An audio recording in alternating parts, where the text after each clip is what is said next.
You looking at some that they got it out the mud, baby. Got it out the mud, baby. We some mud babies, mud babies.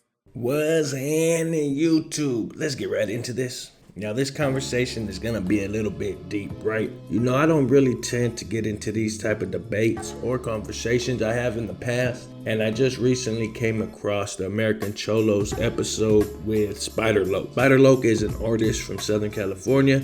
American Cholo, his name is Gil. He is also from Southern California. Now, I didn't watch the full interview. It's over an hour long. I did see a clip of it. That's what got my attention. The clip is where Spider Loc walks out. They get into an argument. Well, I wouldn't say an argument. A heated debate, bro. It was a heated debate between Spider Loc, who's an Africano, an African-American descent, and Gil from American Cholo, who is of a Latin descent. And the topic of discussion was hip-hop. Now, these are always heated debates. Gil's point of view, which I could understand, is that Latinos are not guests in hip-hop. And Spider Loc, being at Gil's studios at his podcast, was saying, yes, Mexicans, Latinos are guests in hip-hop. Same with Eminem, same with any other culture, any other race that is not of the African descent. And I agree with that too. Like, I agree with Spider Loc. And before we go any further, make sure y'all hit that like button, hit that subscribe button. We on our way to 50K, man. We on our way to 50K, and I need y'all help to help me get there. So hit that subscribe button, share the video, hit the like button, drop a comment, whatever your thoughts of the video is right now so far, in the middle of the video, at the end of the video, drop a comment. Let me know. I want to hear y'all, and I'll reply. Try to reply to most comments, man. Road to 50K. On the way. Let's go. So Spider Loc saying that Latinos are guests in hip hop. You know, I tried to I had these conversations. Look, I had these conversations with homies in the past, the brothers in the past. And I had these conversations with brothers that are Muslims, like to the T, bro. Muslims, part of the nation and all that, FOI, all that, bro. So I understand exactly where they're coming from, and I understand the history of culture being stolen from the black community. I understand that pain and that struggle, you feel me? You know, rock and roll was stolen from, a lot of things were stolen from the black community here in America that the black community don't get credit for, don't get shine for.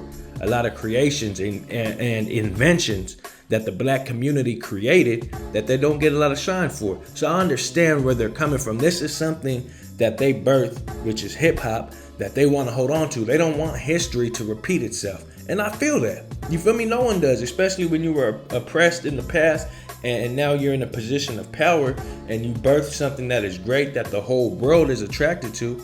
You don't want to let that go. You don't want the history to repeat itself.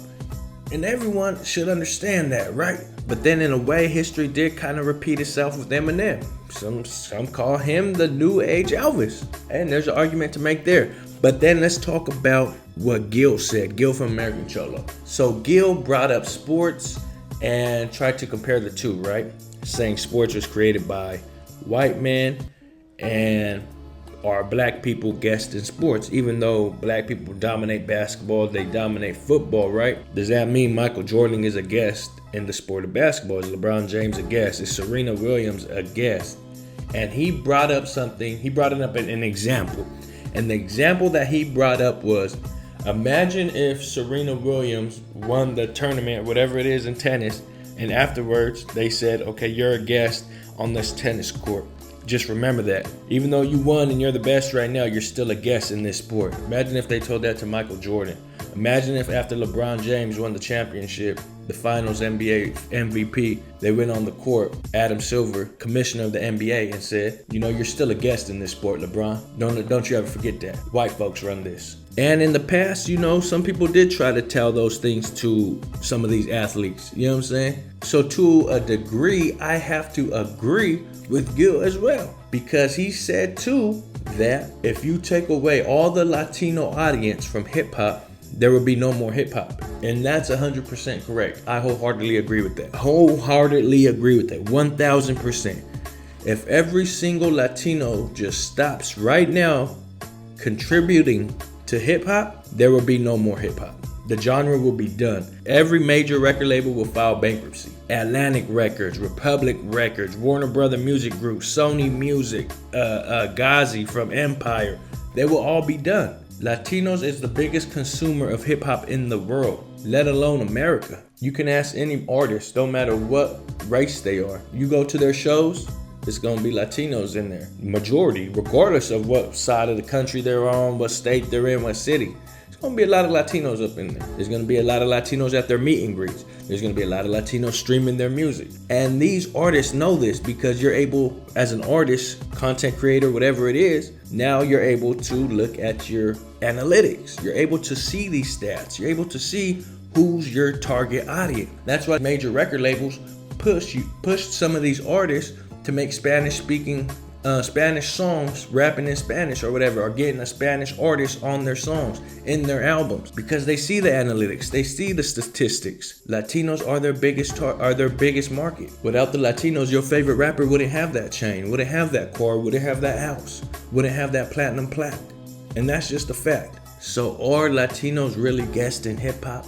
If they're the main contributors of hip hop, they're the driving force behind this billion-dollar industry. And I think it depends on who you ask. You ask some brothers, they're gonna say no. You ask some, they're gonna say fuck yeah. Some are gonna say Mexicans are guests, but Puerto Ricans aren't guests. They're gonna say Puerto Ricans are part of hip hop, Mexicans are guests. Every other Latino is a guest. Some are gonna say, nah, Puerto Ricans are guests too. And I see a lot of people like to, and we do it to ourselves. It's not just other races.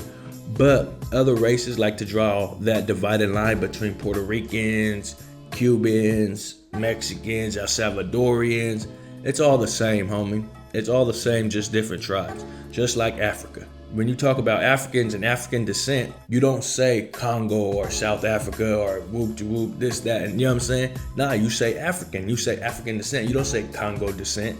You don't say South African descent, you say African descent. Same thing with the Latin people here in South America and Central America. So what are my thoughts on it? Honestly, I don't give a damn.